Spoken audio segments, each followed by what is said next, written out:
जय श्री गणेश। नमस्कार। मैं आचार्य संजय द्विवेदी। मेरे समस्त प्रबुद्ध दर्शकों का मेरे चैनल पे हार्दिक स्वागत है।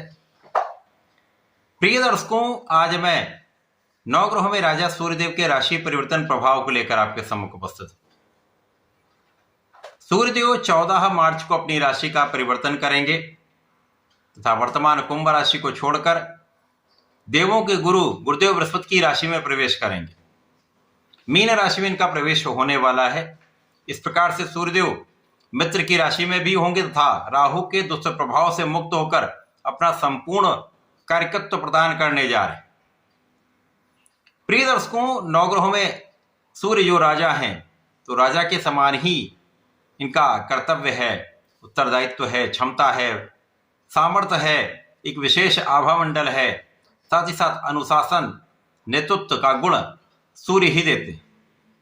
आत्मबल के कारक सूर्यदेव हैं, पिता के कारक सूर्यदेव हैं, प्रशासनिक सेवाओं के कारक सूर्यदेव हैं, राजनीति के कारक सूर्यदेव हैं।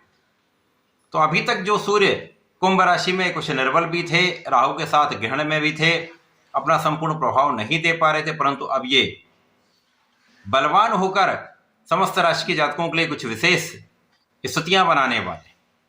और जब मीन राशि में इनका प्रवेश होगा, वहां पर शनिदेव तथा शुक्राचार्य का महायोग बना हुआ है, जहां पर सूर्य के पहुंचने से त्रिग्रही योग बन जाएगा, जो निश्चित रूप से समस्त राशि के जातकों को कुछ विशिष्ट प्रभाव अवश्य ही प्रदान करने वाला है।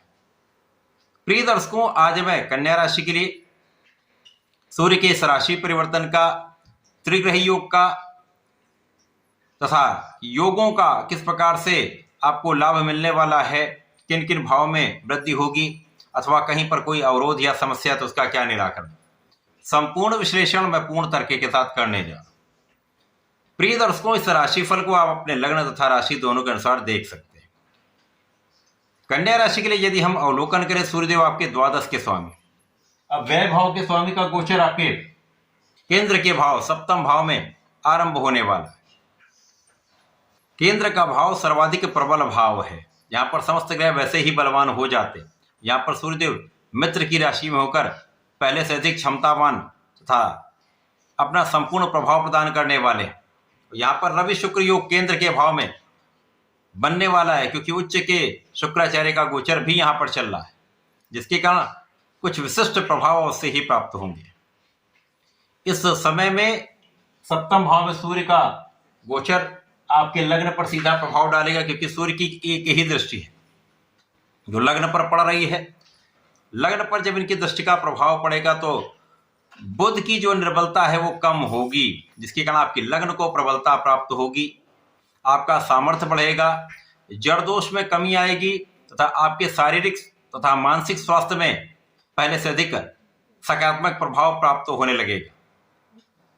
अब इस समय में सूर्य का जब प्रभाव लग्न पर होता तो आपकी नेतृत्व की क्षमता पहले से अधिक हो जाती है, आपके अंदर अनुशासन आ जाता है, आपके अंदर क्षमता बढ़ जाती है। तो इस समय में पिता का संपूर्ण साथ आपको प्राप्त होता है।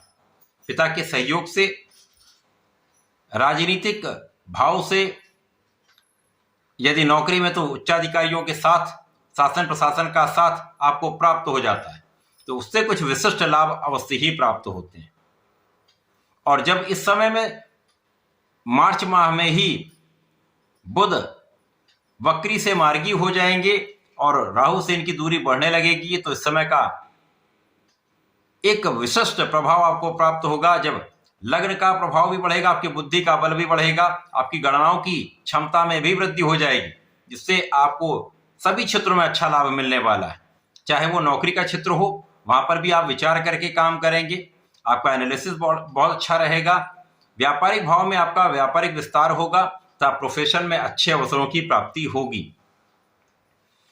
जैसे जैसे ये गोचर आगे बढ़ेगा, आपके धन के भाव में प्रबलता आएगी, धन पहले से अधिक आपके पास आने वाला है, धन का मार्ग बन जाएगा और धन को आप बचा भी पाएंगे। इसी प्रकार से आपके भाग्य का साथ मिलता रहेगा। जब भाग्य का साथ मिलता रहता है तो आपके किए हुए प्रयासों में सकारात्मकता रहती है, और जब नकारात्मकता कम हो जाती है तो जो भी आपको मिलेगा वो सकारात्मक होगा और उसका आप सदुपयोग कर पाएंगे। इस समय में गुरु के साथ चतुर्दशम का संबंध बन रहा है।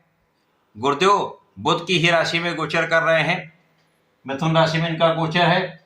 अपने भाव पर इनका चतुर्दशम का संबंध है, सूर्य के साथ संबंध बन रहा है, जिसके कारण आपकी शासन क्षमता पहले से अधिक अच्छी हो जाएगी। आपके अंदर धैर्य पहले से अधिक अच्छा हो जाएगा। आपके ज्ञान का भाव पहले से अधिक अच्छा हो जाएगा।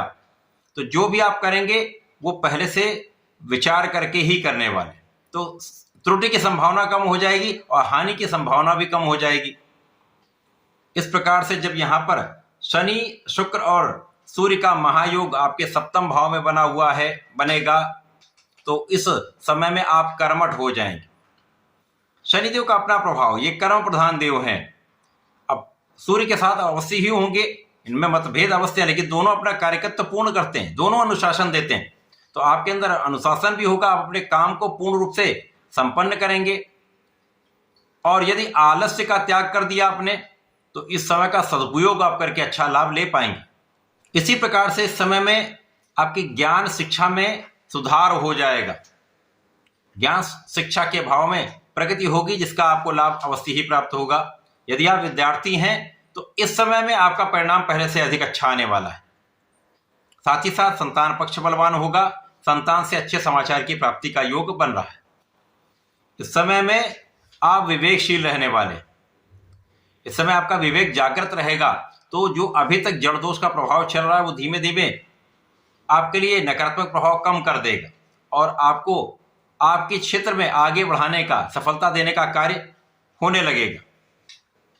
इसी प्रकार से समय में आपके व्यापारिक भाव में, आपके साझेदारी के भाव में पहले से अधिक प्रगति का योग बन रहा है।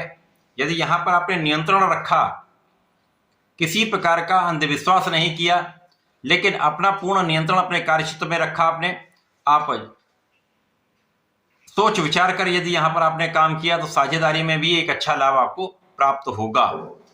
यहाँ पर जीवन साथी के साथ कुछ तनाव अवश्य हो सकता है, लेकिन स्थितियों में पहले से अधिक सुधार होने का योग बन रहा है। यहाँ पर शुक्राचार्य के साथ योग है, अतः यहाँ पर आपसी प्रेम तो होगा, कुछ मतभेद हो सकते हैं, लेकिन क्लेश उतना नहीं होगा जितना पहले हो रहा था। तो पहले से सुधार का योग बन रहा है। ये जो समय है उसमें आपके जीवन में पहले से अधिक प्रगति का योग बनेगा, सुधार होगा, स्वास्थ्य में भी सुधार होगा, आर्थिक स्तर में भी सुधार होगा, तथा कार्य क्षेत्र में भी पहले से अधिक सकारात्मकता आ जाए।